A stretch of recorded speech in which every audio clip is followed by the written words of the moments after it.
മുളകിട്ട മീൻകറി പല രീതിയിൽ വയ്ക്കാറുണ്ട് കേട്ടോ. ഞാൻ പല പരീക്ഷണങ്ങളും നടത്തും. എൻ്റെ കയ്യിലുള്ള സാധനങ്ങളെല്ലാം എടുത്തിട്ട് ഞാൻ കാച്ചും. അങ്ങനെ ഒരു പരീക്ഷണമാണ് ഇന്ന് ഞാൻ ചെയ്യാൻ പോകുന്നത്. എണ്ണ ഒഴിച്ചു, റൈസ് ഓയിലാണ് കേട്ടോ മുളക്. എല്ലാ കറികളും വെക്കുന്നത് ഞാൻ റൈസ് ഓയിലാണ്.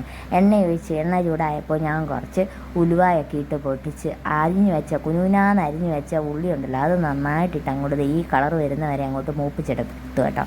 ഉള്ളി ഈ കളർ വരുന്നവരെ മൂപ്പിക്കണം. നാളത്തേക്കിനൊക്കെ ഇരിക്കേണ്ട മീനാണല്ലോ. എന്നിട്ട് നമ്മൾ അതിനകത്തോട്ട് ആവശ്യമുള്ള കാശ്മീരി മുളക് പൊടിയും അതുപോലെ തന്നെ അരിവെള്ള മുളകും കൂടി ഇട്ടിട്ട് ഒന്ന് ഇളക്കിയെടുക്കണം.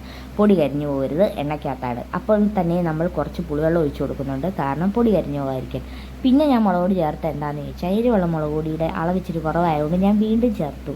അപ്പോഴാണ് ഞാൻ ഓർക്കുന്നത് മഞ്ഞൾപ്പൊടി ഇട്ടില്ലെന്ന്.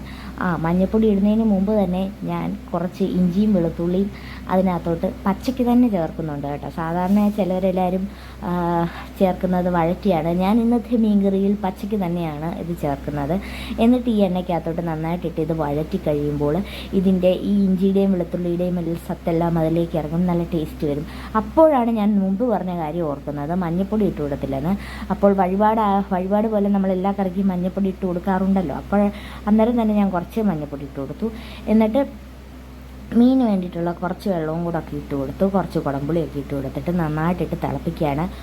കുറേ വെള്ളം ഞാൻ ഒഴിക്കുന്നില്ല, മീൻകറി വെള്ളം പോലെ ഇരിക്കും. അതുകൊണ്ട് പീസ് മീനാണ് വെക്കുന്നത്. പീസ് മീനകത്ത് ഓൾറെഡി വെള്ളം ഉണ്ടല്ലോ, അപ്പോൾ കുറച്ച് വെള്ളമേ ഞാൻ വയ്ക്കുന്നുള്ളൂ. എന്നിട്ട് ഞാൻ ഇതിനകത്തോട്ട് മീനെല്ലാം കൂടെ പെറുക്കിയിടുവാണ് തിളച്ചതിനകത്ത്. അപ്പോൾ നിങ്ങൾ നോക്കുമ്പോൾ ആ ബലിഷ്ഠമായ വൃത്തികെട്ട കരങ്ങളുണ്ടല്ലോ, അത് എൻ്റെ അല്ല. ആ വൃത്തികെട്ട കരങ്ങൾ ഞങ്ങളുടെ വീട്ടിലെ വലിയ മക്കാൻ്റെയാണ്. അപ്പോൾ ഞാൻ കുളിയെല്ലാം കഴിഞ്ഞ് നിന്നുകൊണ്ട് ഞാൻ ചോദിച്ചു, ഈ മീനൊന്ന് എനിക്ക് പെറുക്കിയിട്ട് തരുമോ എന്ന് ചോദിച്ചപ്പോൾ എന്തോ നല്ല മനസ്സും കൊണ്ട് എനിക്ക് വന്ന് മീൻ പെറുക്കിയിട്ട് തരുന്നതാണ് നിങ്ങൾ ഈ കാണുന്നത്. അപ്പോൾ നിങ്ങൾ വീണ്ടും ചിന്തിക്കും, ഞാൻ എന്തുകൊണ്ടാണ് മീൻചട്ടിയിൽ മീൻകറി വെക്കാത്തതെന്ന്. എൻ്റെ മീൻചട്ടി പൊട്ടിപ്പോയി. അതിൻ്റെ കഥ എന്ന് പറയുന്നത് വലിയൊരു കഥയാണ്. വേറൊരു ദിവസം, മുന്നത്തെ ഒരു ദിവസം ഞാൻ മീൻ വെട്ടിക്കൊണ്ടിരുന്നപ്പോൾ എൻ്റെ വീട്ടിലെ പട്ടികളെ നിങ്ങൾ കണ്ടിട്ടുണ്ടല്ലോ.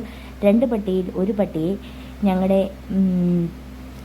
അല്ല, എൻ്റെ സ്വന്തം ചേട്ടായി ആ പട്ടിയെ അയച്ചു വിട്ടു. ഞാൻ മീൻ വെട്ടിക്കൊണ്ടിരുന്നപ്പോഴാണ് പട്ടി അയച്ചു വിട്ടത്.